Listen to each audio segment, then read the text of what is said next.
¿Y si te dijera que muchas de las luces, coronas y festines que hoy llamamos Navidad nacieron en altares que buscaban otra luz distinta a la del pesebre?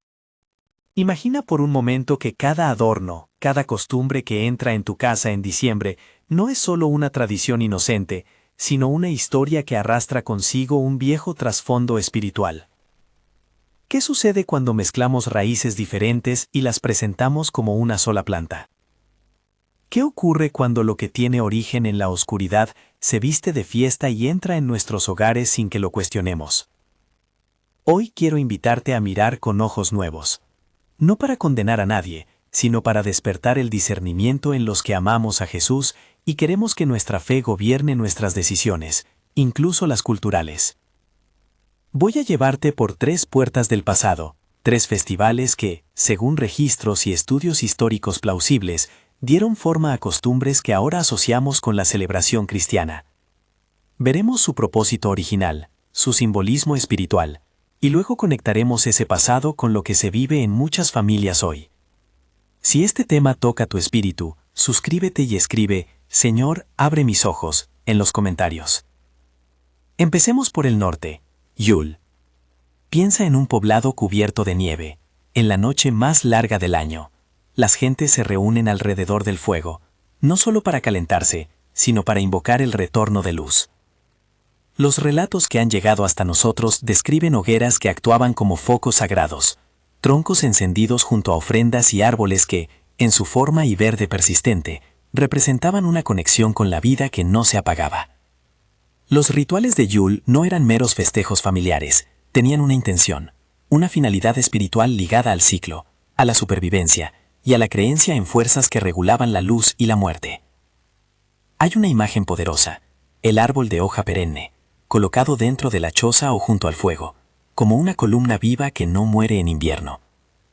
Esa columna se convertía en altar y en símbolo. En algunos contextos se cubría de ofrendas pequeñas, se ataban coronas o se prendían ramas como signos de petición. Es importante decir que para las comunidades nórdicas, aquella práctica era parte de un sistema de creencias que buscaba asegurar la continuidad de la vida frente al frío y la oscuridad. No todo lo que allí ocurrió fue idolátrico de manera evidente, pero sí tuvo una carga espiritual clara. Era un acto que dirigía la atención y la devoción hacia algo que no era el Dios de Israel, ni el Dios revelado en Cristo. Ahora crucemos el mar Mediterráneo y entremos en Roma, donde la Saturnalia marcaba un tiempo de inversión. Según las crónicas antiguas, durante esas jornadas, las normas sociales se relajaban, los esclavos podían sentarse a la mesa con sus amos, los roles se volvían borrosos, y la comunidad celebraba con banquetes, intercambio de regalos y coronas de ramas verdes. Las casas se decoraban, se entregaban figurillas y la risa colectiva parecía desafiar el orden romano habitual. Pero bajo esa máscara de alegría había un propósito ritual: honrar a Saturno y pedir la benevolencia de fuerzas que, para los romanos, garantizaban fecundidad, abundancia y orden cósmico. Lo que llama la atención aquí es la mezcla de lo social con lo ceremonial. La fiesta era una transgresión controlada, una especie de catarsis ritual, que al mismo tiempo reforzaba creencias y estructuras espirituales del imperio. Las coronas, las ramas verdes y los banquetes eran símbolos, y los símbolos siempre señalan hacia una intención espiritual.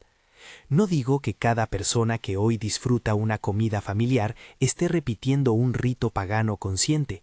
Distingo entre intención cultural y raíz espiritual. Pero debemos reconocer que las formas guardan memoria y transmiten sentidos. Por último, el Sol Invictus. Aquí la imagen cambia de los bosques fríos al horizonte del imperio.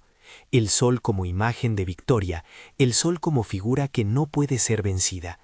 En la Roma imperial, particularmente en ciertos momentos históricos, el 25 de diciembre se celebraba como el Día del Sol Invicto, una fiesta en la que se exaltaba la estabilidad del cosmos y la fuerza que devolvía la luz al mundo. Según registros históricos plausibles, en esa fecha se vieron celebraciones oficiales que vinculaban al emperador con la energía solar, como signo de poder y continuidad. ¿Por qué importa esto? Porque esa fecha y esa simbología ofrecían una respuesta a una pregunta permanente: ¿qué trae de vuelta la luz cuando todo parece perdido? Cultos solares ofrecían un sentido de seguridad frente a la incertidumbre. Y cuando una sociedad poderosa brinda una respuesta eficaz al corazón religioso de la gente, no es raro que sus símbolos se extiendan y se mezclen con otras prácticas locales. Ahí aparece el fenómeno que debemos mirar con cuidado: la resignificación cultural. Una práctica que nació para pedir la luz solar puede con el tiempo incorporarse a una cultura que ahora tiene otro centro espiritual. No siempre fue sustitución consciente, muchas veces fue acomodación. Ahora pongamos esas piezas sobre la mesa juntas: hogueras que buscan retorno de la luz, banquetes que desordenan para preservar el orden, y celebraciones que afirman una victoria solar. 3 escenas distintas, 3 modos de relacionarse con lo trascendente. La pregunta que debemos hacernos como comunidad de fe es esta: ¿qué hacemos con esas formas cuando llega el Evangelio que dice que la luz verdadera vino al mundo? ¿Qué hacemos cuando una práctica con raíces paganas entra en la vida de una iglesia o de una familia creyente sin un examen previo? Es aquí donde la historia y la teología se encuentran. En las páginas de la Escritura hay llamados claros a no imitar los ritos de las naciones, un principio que en su intención busca proteger la pureza del culto y la dirección del corazón. No estoy proponiendo una lectura rígida. No voy a decir que cada corona colocada en una puerta sea automáticamente un acto de rebelión espiritual. Lo que señalo es que el proceso histórico, cuando una práctica se adhiere sin discernimiento, abre posibilidades. Metafóricamente podríamos decir que se abren puertas espirituales. No puertas como llaves que alguien enciende mágicamente, sino umbrales de influencia donde símbolos y prácticas introducen sentidos que, si no son confrontados por la verdad del Evangelio, moldean ideas y afectos. Quiero ser muy claro: distinguir entre símbolo cultural y acto de idolatría es esencial. Para muchos, un árbol de Navidad es un motivo de unión familiar, una excusa para reunirse, para perdonar viejas rencillas, para generar memoria. Y esos fines pueden ser buenos. Pero también existe la posibilidad de que esa misma pieza cultural traiga consigo una narrativa distinta. Una narrativa sobre dónde está la fuente de seguridad. ¿Qué o quién devuelve la luz cuando todo parece oscuro? Cuando no observamos esa narración, permitimos que la forma trabaje sobre nosotros sin que la verdad la transforme desde dentro. Si vuelves a tu propio recuerdo de diciembre, probablemente veas escenas mezcladas: la emoción por un regalo, la nostalgia por una canción, la tensión con un familiar con el que no hablas durante meses. Ese tejido emocional no aparece de la nada. La tradición, cuando entra en la casa sin examen, puede actuar como una plataforma que amplifica recuerdos, miedos y esperanzas. A veces esa amplificación ocurre en buenas intenciones: buscamos consuelo, queremos regalar alegría. Otras veces, sin buscarlo, abrimos una puerta a presiones emocionales y a una dinámica espiritual que no habíamos previsto. Permíteme describir algunos síntomas que he visto en familias cristianas en este tiempo del año. No hablo en generalidades culpabilizantes, hablo de realidades que se repiten en muchos relatos. Primero, una ansiedad general que aparece semanas antes, una sensación de obligación que roba gozo. Hacerlo todo perfecto, comprar los regalos adecuados, exponer la mesa como la sociedad espera. Esa carga puede convertirse en un ídolo de rendimiento. Segundo, confusión espiritual. Mezclamos oraciones con prácticas que siempre fueron paganas, sin tratar de resignificarlas en clave bíblica. Tercero, tensiones familiares. Hay conversaciones que nunca se tenían a lo largo del año y que explotan alrededor de la mesa, justamente porque las emociones y las expectativas se han acumulado. Noto también un cuarto síntoma: la nostalgia que enmascara el vacío. La memoria de tiempos pasados, de abuelos, de canciones, puede convertirse en refugio que evita enfrentar la verdadera soledad. Cuando la forma sustituye la raíz, la tradición puede ser anestesia en lugar de suelo para la fe. No es que todo eso sea necesariamente malo. La memoria y la familia son regalos. Pero cuando no preguntamos por la raíz espiritual de lo que permitimos entrar, nos arriesgamos a que la forma gobierne al corazón en lugar de ser transformada por la verdad. Ante esto, el llamado no es a tirar todo a la basura, el llamado es a examinar con valentía. ¿Cómo se examina? Primero, con información, conocer de dónde vienen las formas. Segundo, con oración, pedir al Señor claridad para ver intenciones del corazón. Tercero, con decisión familiar, Acordar conjuntamente qué se adopta, qué se resignifica y qué se deja fuera. Esa decisión puede incluir mantener costumbres, pero explicándolas bajo la luz del Evangelio. Puede incluir crear nuevas prácticas que celebren a Cristo de forma explícita, o puede incluir la renuncia a algunas formas por un tiempo, como ejercicio de cuidado espiritual. Históricamente, la Iglesia primitiva mostró variedad en esto.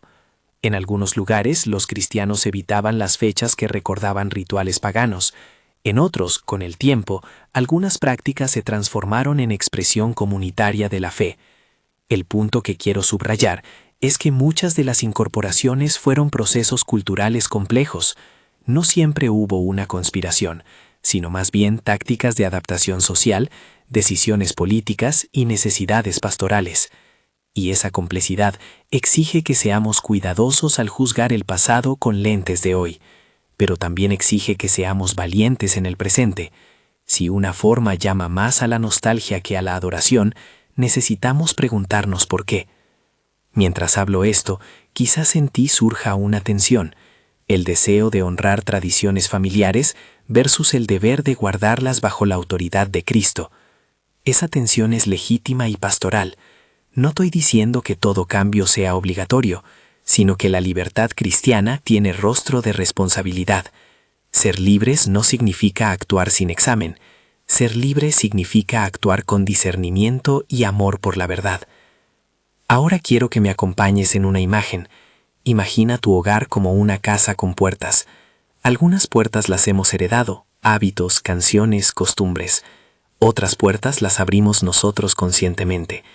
Imagina que en el pasillo hay 3 puertas representando Yule, Saturnalia y Sol Invictus. No pretendo que esas puertas sean demonios que saltan sobre la gente, sino símbolos de entradas por donde ciertas narrativas espirituales pueden pasar. Abrir una puerta no es necesariamente pecado, pero abrirla sin saber qué hay detrás es imprudente. ¿Qué queremos que entre por las puertas de nuestra casa? ¿Luz que polarice hacia Cristo o formas que desvíen la atención? Tal vez ahora te preguntes, ¿por dónde empiezo a examinar? No con violencia, sino con preguntas. ¿Qué significan para mí estas prácticas? ¿Qué historias traen consigo mis tradiciones familiares? ¿Hay algo que oculta el dolor o la búsqueda de aprobación?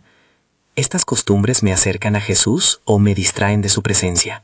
Hacer estas preguntas en comunidad, con la familia, puede ser duro, pero también puede ser liberador. Quisiera compartir un relato cercano que ilustra esto sin señalar a nadie en particular. Conozco una familia cuyos abuelos vivían la Navidad como el punto culminante del año. La comida, el lugar en la mesa, la oración al inicio que más parecía una tradición heredada que una declaración de fe.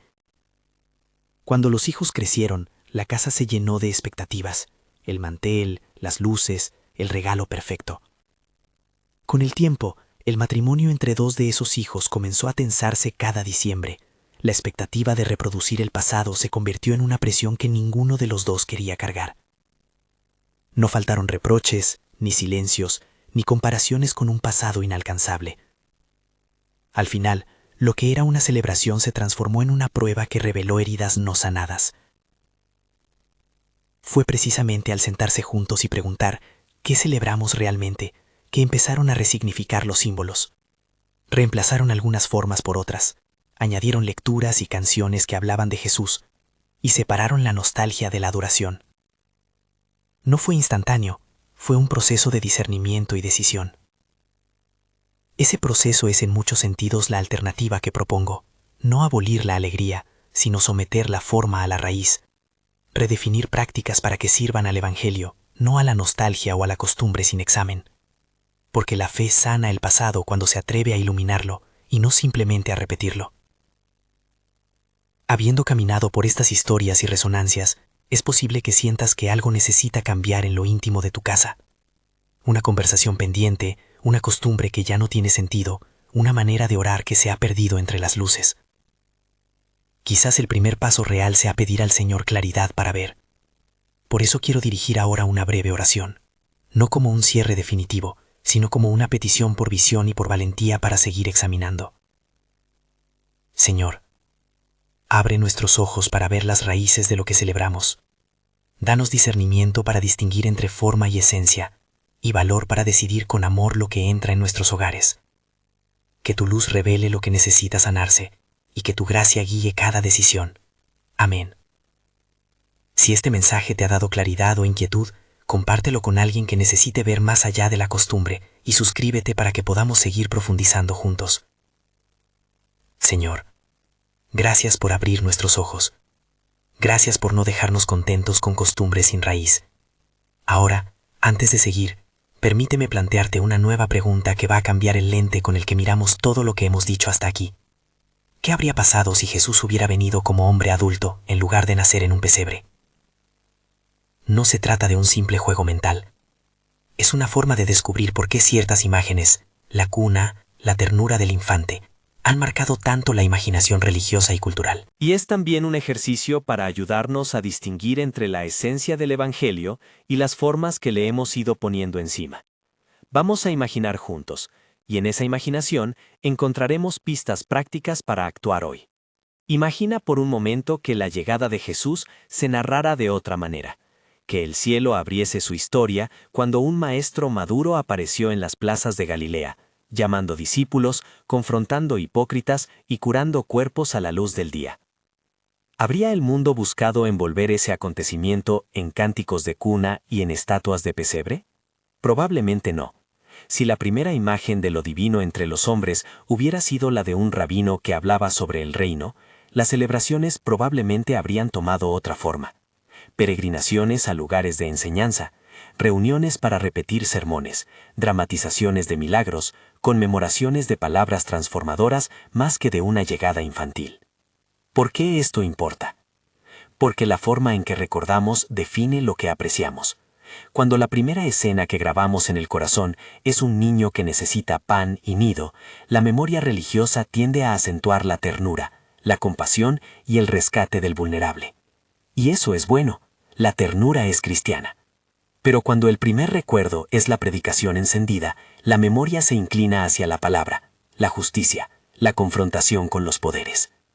No digo que una sea superior a la otra, digo que cada imagen orienta una práctica. Aquí está la lección que quiero que te lleves. Las formas modelan la fe. Si reemplazamos la pregunta, ¿celebramos esto porque siempre se ha hecho? Por ¿celebramos esto porque nos acerca a Jesús y al reino que Él anunció? Cambiamos el eje. Volvamos al título. ¿Qué habría pasado si Jesús hubiera venido como hombre adulto? Habría habido otras metáforas, otras liturgias, otras puertas que abrir. Pero la esencia, lo que permanece, es la misma. El Dios que se acerca para reconciliar, para devolver dignidad, para restaurar. Lo que nos toca decidir hoy es qué puertas permitimos que esa esencia abra en nuestra casa. Con esto en mente, quiero ofrecerte un mapa de acción práctica, paso a paso, para que tu hogar se convierta en un lugar donde la forma está al servicio de la raíz. Esto es práctico, no dogmático, pastoral, no condenatorio. Si alguno de los pasos te resulta ya conocido, tómalo y adáptalo. Si preferís otro camino, que sea uno con sentido. 1. Información con humildad. Antes de decidir, infórmate con fuentes fiables. Busca artículos académicos, libros de historia de la Iglesia y también escucha testimonios de ancianos de tu comunidad. Recuerda, decir según registros históricos o probablemente no debilita la advertencia, la fortalece. No necesitas convertirte en historiador, solo en lector responsable. Hazlo en familia. Una tarde, con té o chocolate, lean juntos sobre Yule o Saturnalia y hablen brevemente de lo que viene de fuera y de lo que ustedes quieren conservar. Reunión familiar con objetivos claros. No improvises una confrontación. Propón una conversación en la que el objetivo sea discernir, no imponer. Empieza con preguntas sencillas. ¿Qué significado tiene para nosotros esta tradición? ¿Qué nos une cuando la celebramos? ¿Hay algo que nos pesa? ¿Qué queremos que recuerden nuestros hijos? Evita lenguaje que culpe. Usa preguntas que abran. Si la familia es amplia y hay resistencia, acuerda un tiempo de prueba. Probemos este año con algunas variaciones y vemos cómo nos sentimos. 3. Clasificar, conservar, resignificar, renunciar. Tomad una libreta y dividid en 3 columnas. En conservar, poned lo que claramente os acerca a Cristo o a la comunidad, sin carga espiritual contraria. En resignificar, poned lo que tiene origen dudoso, pero que puede reinterpretarse. Por ejemplo, colocar una corona no para honrar a una deidad antigua, sino como símbolo de esperanza en la resurrección. Encender luces no para adorar al astro, sino para recordar que Cristo es la luz que vino. En renunciar, poned las prácticas que, tras examen, no aportan ninguna conexión con la verdad y solo traen daño emocional. No es una lista eterna, es una herramienta temporal que permite probar. 4. Resignificación consciente. Para las formas que decidáis mantener, dadles una nueva verbalización. Si mantenéis canciones que tienen orígenes mixtos, añadid una lectura del Evangelio antes de cantarlas y explicad por qué la entonáis. Cantamos esto para recordar la llegada de la esperanza que vence la oscuridad. Si ponéis un árbol, poned cerca una lectura que hable de la vida en Cristo y un gesto concreto. Por ejemplo, una noche de testimonios alrededor del árbol en la que la familia comparte cómo ha visto la fidelidad de Dios durante el año. 5. Introducir prácticas cristianas centradas en la vida y misión de Jesús. Si Jesús hubiera venido adulto, quizá celebraríamos su ministerio cada año. Podemos aprender de eso. Incorporad lecturas del Evangelio que relaten enseñanzas y acciones de Jesús. Haced pequeñas dramatizaciones familiares de parábolas. Organizad actos de servicio comunitario como parte de la temporada festiva. Llevar comida a refugios, visitar a ancianos solos, abrir la casa a quien no tiene dónde ir.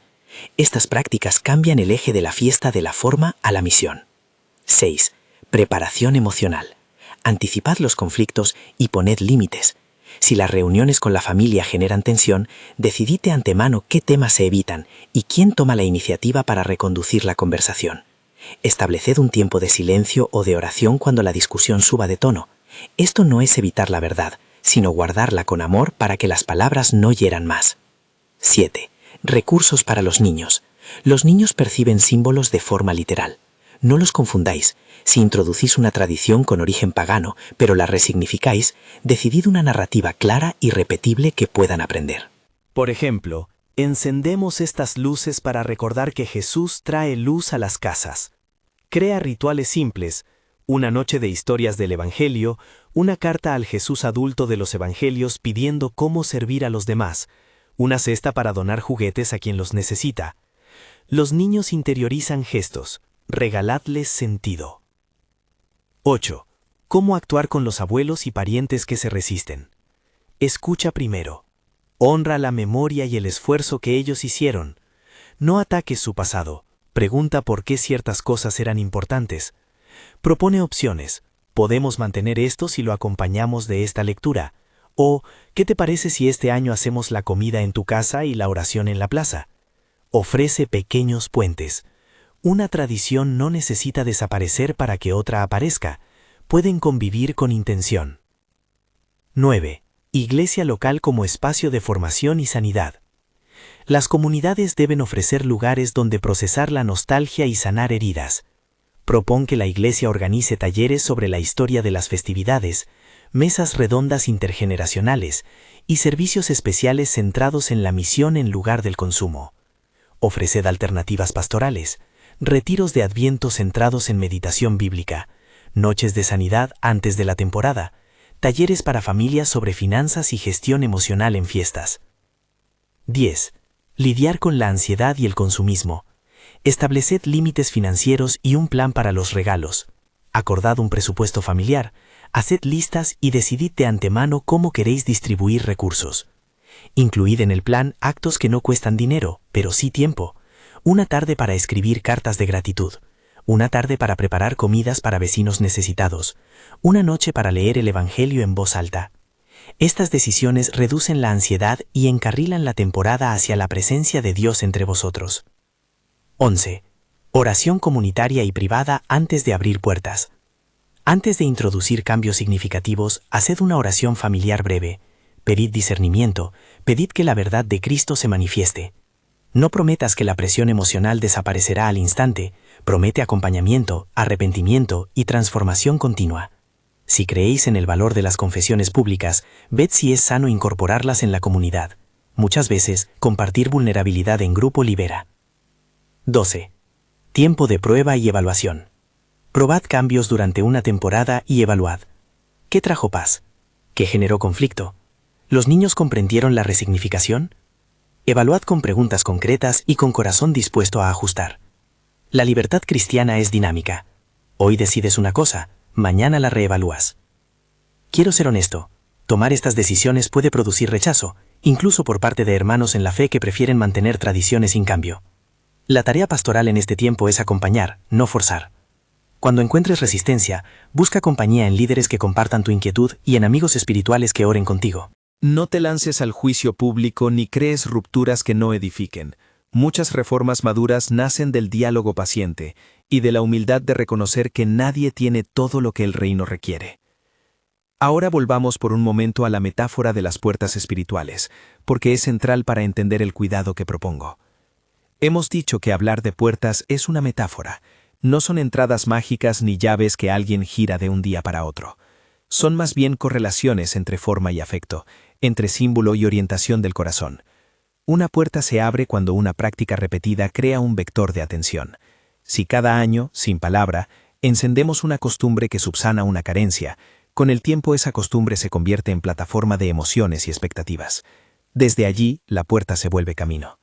La forma no se convierte automáticamente en destino, pero la forma sin examen deja crecer narrativas que pueden alejar del Evangelio.